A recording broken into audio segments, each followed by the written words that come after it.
Chapter 8 Weathering and Soils. We have studied the different landforms produced by the movements in the interior of the earth and also types of rock produced by various processes. The nature of rocks is not permanent. It keeps on changing constantly. These changes are brought about by weathering and erosion. These processes mainly depend on the climate of respective regions. As these processes operate on the surface of the earth, they are called exogenous processes. In this chapter, we shall see how rocks weaken through the processes of weathering and how soil is formed.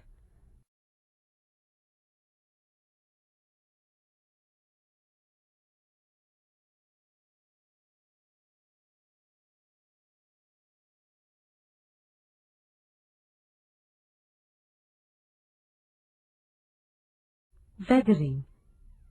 Exposed rocks are affected by the climate. As a result, they break and are powdered. This means the grains in the rock get disintegrated. Due to parts of rock getting dissolved in water or due to the moisture in the air, chemical reactions take place. This leads to the weakening of rocks and, over a period of time, they get decomposed and break.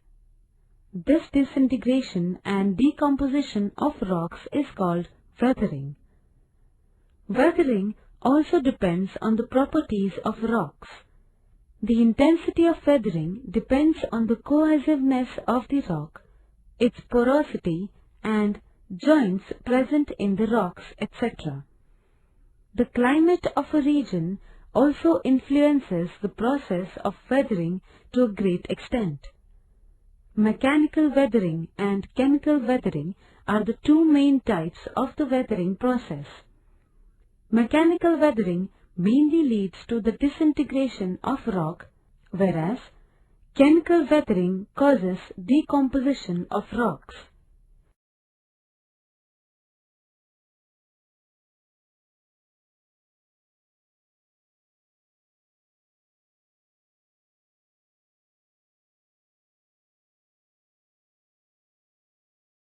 Mechanical weathering.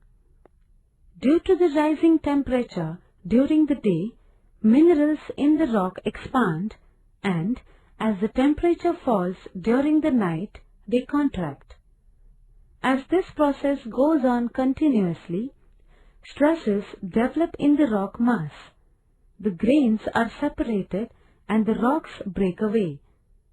See figure 8.1. In the hot deserts, temperatures within a day vary to a great extent. At times, this process is so intense that explosions occur as rocks break. Rainwater seeps along the cracks in rocks. In regions where the temperature drops below 0 degrees Celsius for a period of time, the water that has percolated in the rocks gets converted into ice. Ice requires greater space than water. Stresses develop in the rock mass as the ice tries to acquire greater space. This results in the disintegration of rocks. See figure 8.2. In many rocks, the combined action of temperature, water seeping into the rocks, and moisture in the air leads to variations in the contraction and expansion of different layers. This results into the formation of the sheets that fall away from the outer layer of the rock. This type of weathering is called exfoliation.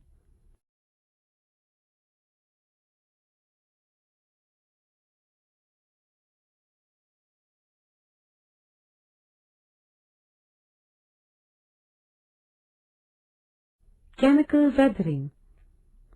Decomposition of constituent minerals in a rock is called a chemical weathering. These chemical reactions take place through the medium of water. Therefore, chemical weathering is faster in areas of high rainfall. Compared to this, the chemical weathering is very low in the areas of hot and dry climate as well as in permafrost regions. Chemical weathering depends also on the properties of rock. Rocks change as some minerals in them react chemically with water. In other words, the rock gets decomposed and consequently its properties also change. For example, the carbon dioxide in the atmosphere dissolves in rainwater and this leads to the formation of mild carbonic acid. In carbonic acid, salts like calcium carbonate in limestone get dissolved very easily and the limestone gets decomposed. The water or moisture in the air reacts with the ferrous minerals in rocks. Their rusting leads to decomposition of rocks.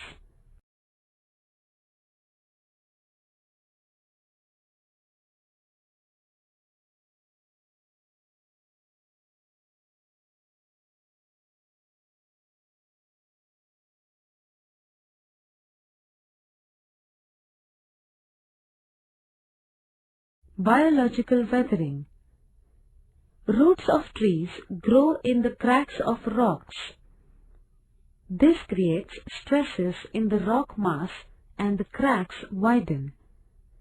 Different animals and insects dig the land to make holes, anthills, etc. Human activity is also responsible for the weathering process.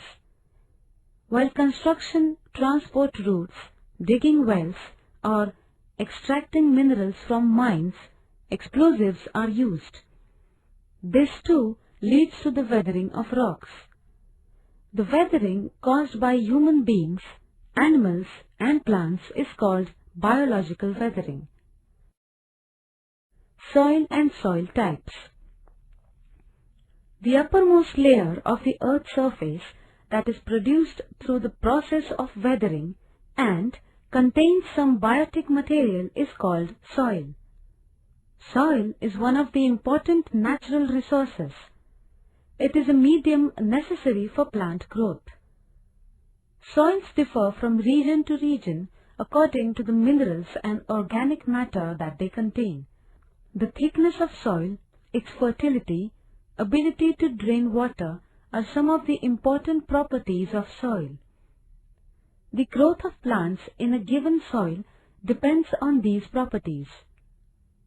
Climate, nature of rock, the extent of natural vegetation, organic matter, slope of the land, and period of formation are the factors that influence the formation of soils. The types of soil depends on these factors. If you observe a soil section from the ground surface to the hard rock at a depth, you will find different layers. These layers are called soil horizons. The top layer contains litter and roots of plants. In the layer below it, you will find partially or totally decomposed organic material. The next layer contains small pieces of rock. The lowest layer is that of unweathered rock.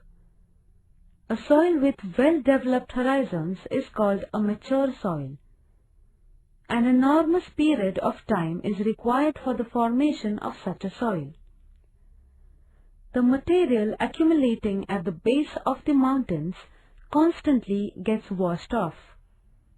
Hence, sufficient time is not available for the formation of soils. Similarly, in river plains, new alluvium is constantly being added. In this condition also, the time necessary for the formation of soils does not become available. As a result, different horizons do not develop in the soil. Such soils are called young soils or immature soils.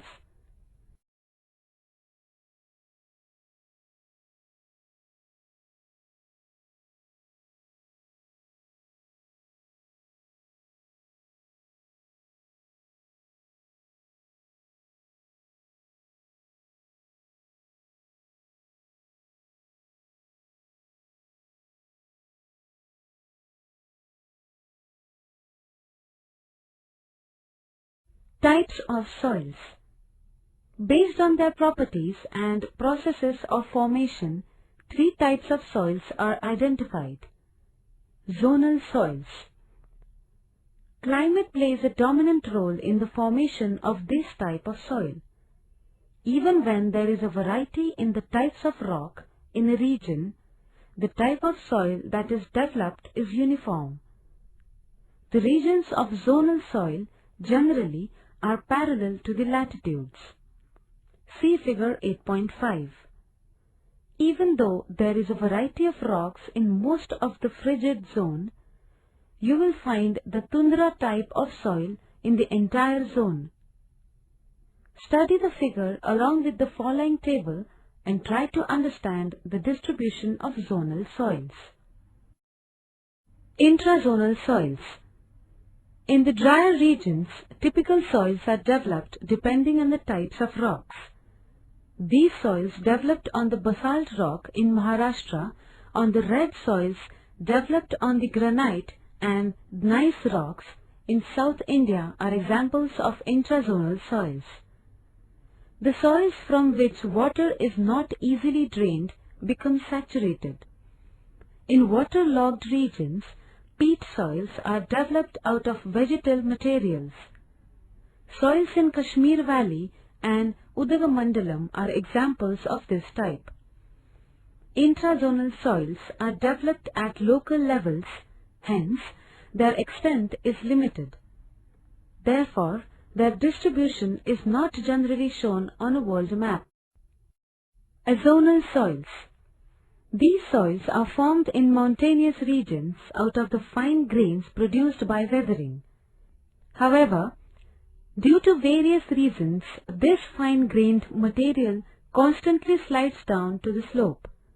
As a result, the time necessary for formation of soils does not become available. Therefore, these soils remain immature. For example, soils along the slopes of the Himalaya mountains. In river plains, particularly in floodplain areas, new alluvium gets deposited every year. The time for soil formation remains inadequate. Hence, floodplain soils also remain immature. In the river plains, due to alluvium and availability of water, the farmlands are fertile, but the soils immature. immature. Figure 8.5 shows mountain soils. Find the major mountain systems with which these soils are associated. Chart. Zone, frigid. Rainfall, low. Soil type, tundra. Zone, temperature, rainfall, sufficient throughout the year, seasonal, low or very low. Soil type, podzol, grey-brown, forest-brown, Chenosium, prairie, chestnut, cold desert. Zone, tropical, rainfall, plenty throughout the year, seasonal, very low. Soil type, tropical, red, laterite, regur, red desert.